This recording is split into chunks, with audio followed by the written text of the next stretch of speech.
Nature के laws. Nature के laws क्या है, एक कहानी बताता हूं। क्यों ऐसा हुआ कि पांडवों का साथ भगवान कृष्ण ने दिया?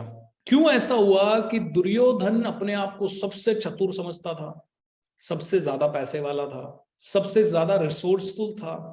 पांडव बेचारे जंगल में रहने वाले लोग। कौरव इतने रिसोर्सफुल थे कि भीष्म पितामह जैसी शक्ति कौरवों के साथ, द्रोणाचार्य जैसा पावरफुल योद्धा गुरु उनके साथ, कर्ण जैसा योद्धा उनके साथ, इतना पैसा उनके साथ, फिर भी ऐसा क्यों हुआ कि अंत में उन सब के सब को मरना पड़ा?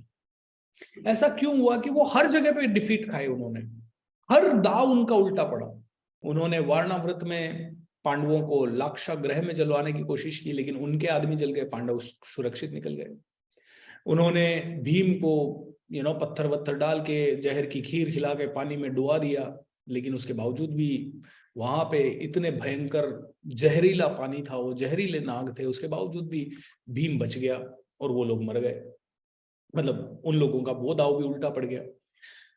जब पांडव वापस आए और उनके बाद धृतराष्ट्र के मन में धूर्तता आ गई थी। पांडवों ने कहा भाई राज्य दो, पूरी जनता भी चाहती थी पांडव राज्य करें, क्योंकि पांडु पुत्रों का है राज्य। धृतराष्ट्र तो सिर्फ कस्टोडियन बन के बैठा हुआ था, लेकिन वो कस्टोडियन कुंडली मार के बैठ गया और उसने कहा यार देखो, अब तुम भी भाई बहन भाई हो, लड़ो मत। ये दुर्योधन छोड़ने को तैयार नहीं है, मैं क्या करूं बेटा, अभी युद्ध हो जाएगा तुम लोगों के बीच में। एक काम करो, तुम लोग तो समझदार हो, तुम है ना खांडव प्रस्थ ले लो यार, खांडव प्रस्थ की जमीन ले लो। और खांडव प्रस्थ क्या? खांडव प्रस्थ एक वीरान जंगल है। बोले ले लो। वीरान जंगल को पांडवों ने कहा यार I accept, not a problem. तो प्रकृति का नियम है, वहां पे भी उन्होंने बहुत जबरदस्त, हस्तिनापुर से भी ज्यादा ब्यूटीफुल खांडव प्रस्थ को बना दिया और इंद्रप्रस्थ को उसकी राजधानी बना दिया, और सारे दुनिया के सारे राजा उनके साथ मिल गए। उन्होंने मतलब दुर्योधन को कोई पूछने नहीं लगा। उसमें फिर उसने धूर्तता की, उसने चाल चली, उनको वनवास भेज दिया। 12 साल का वनवास हो गया। 12 साल का वनवास भी उन्होंने कहा ठीक है साहब, पिता समान हमारे चाचा जी जो कहेंगे वो ठीक है, हम लोग ओके। वो लोग उधर भी चले गए। तो प्रकृति का नियम है, जो सच पे चलेगा, जो फोकस के साथ चलेगा, जो अपने नियमों को बांध के रखेगा, उसका साथ प्रकृति देगी ही देगी। भले शुरुआत में 12 साल जब पांडव जंगल में रह रहे थे और अज्ञातवास में रह रहे थे, तब डेफिनेटली उनको बुरा लग रहा होगा, लेकिन अंत में जीत उन्हीं की हुई। तो ये प्रकृति का नियम है। प्रकृति का नियम है, जो दोगे वो ही काटोगे, जो बोओगे वो ही काटोगे। आलस बोओगे तो आलस ही आएगा जिंदगी में लौट के। नेगेटिविटी दोगे तो नेगेटिविटी आएगी। अपने ऊपर डाउट करोगे तो डाउट, पूरा यूनिवर्स तुम पे डाउट करेगा, हर आदमी तुम पे डाउट करेगा। तुम्हारे माँ बाप डाउट करेंगे, तुम्हारी पत्नी डाउट करेगी, तुम्हारे वाइफ हस्बैंड सब डाउट करेंगे तुम्हारे ऊपर, क्योंकि तुमने डाउट करना शुरू किया। तुमने कहा मुझसे नहीं होगा, तो पूरा यूनिवर्स कहेगा तुमसे नहीं हो सकता, हो ही नहीं सकता तुमसे। तुमने कॉन्फिडेंस से चिल्ला के कह दिया आई कैन डू इट, 1000 लोग कहेंगे हाँ यार ये बंदा कॉन्फिडेंस से बोल रहा है, शायद ये कर लेगा, शायद ये कुछ तो कर लेगा।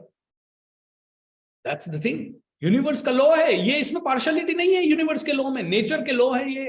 हमारी पहली ताकत, हम चूज कर सकते हैं। हमने चूज कर लिया मेडिकल प्रोफेशन चूज कर लिया। उसके बाद अगर हमने कहा I will become the best doctor in the world, the whole nature has to support you, the whole universe has to support you, the entire ब्रह्मांड पूरा सपोर्ट करेगा यार। कोई ताकत है नहीं, रोक नहीं सकती उसको आपसे सपोर्ट करने में। That's the best thing. Law of nature है। Every action has an equal and opposite reaction. ये law of nature है। मैंने कॉन्फिडेंस दिखाया, मेरा एक्शन हुआ confidence, there will be an equal and opposite reaction. इस कॉन्फिडेंस के इक्वल एंड ऑपोजिट परिणाम आएंगे। मैंने रिस्क लिया, मैंने कैपेसिटी के से बढ़कर रिस्क लिया, मैंने कैलकुलेटेड रिस्क लिया।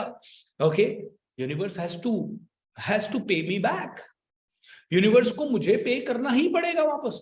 हाँ, कोई आदमी कहता ओ मैं शेयर मार्केट के बारे में सीख गया, ओके, मैंने 10,000 का 30,000 बना लिया, 30,000 का 60,000 बना लिया।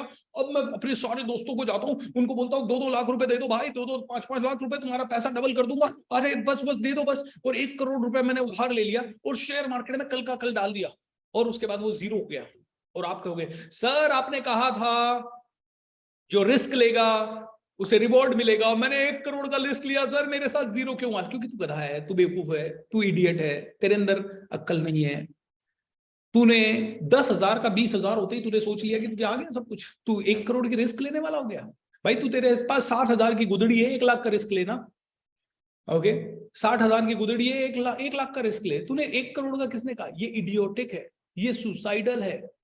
तो रिस्क, लेकिन प्रकृति कहती है भैया, प्रकृति के नियम है, बंधे बंधाए नियम है। जो आदमी कैलकुलेटेड रिस्क लेगा, सोच समझ के रिस्क लेगा, वो आदमी आगे बढ़ेगा, वो आदमी जीतेगा, उसको कोई रोक नहीं सकता। ये प्रकृति का नियम है, ये हमारे फेवर में है, ये प्रकृति का नियम हमारे फेवर में है दोस्त। प्रकृति हमेशा साथ देगी। किसी चीज को शिद्दत से चाहोगे तो प्रकृति पूरी ऐसी ऐसी घटनाएं बनाएगी जिससे कि वो चीज आपके पास आए, वो चीज जुड़ती जाए आपसे। जिस भी चीज को शिद्दत से चाहा वो चीज आपके पास आएगी, ये लॉ है। मतलब जिस चीज पे फोकस करोगे वो एक्सपैंड होगी, जिस चीज पे फोकस करोगे वो ज्यादा दिखेगी, जिस चीज पे फोकस करोगे उसी के बारे में माइंड ज्यादा सोचेगा, उसी के बारे में आपकी स्किल अपने आप डेवलप होती जाएगी। It is the law of the nature, law of the universe. तो लॉज हैं यूनिवर्स के, बंधे बंधाए नियम है दोस्तों, और ये सभी हमारे फेवर में है।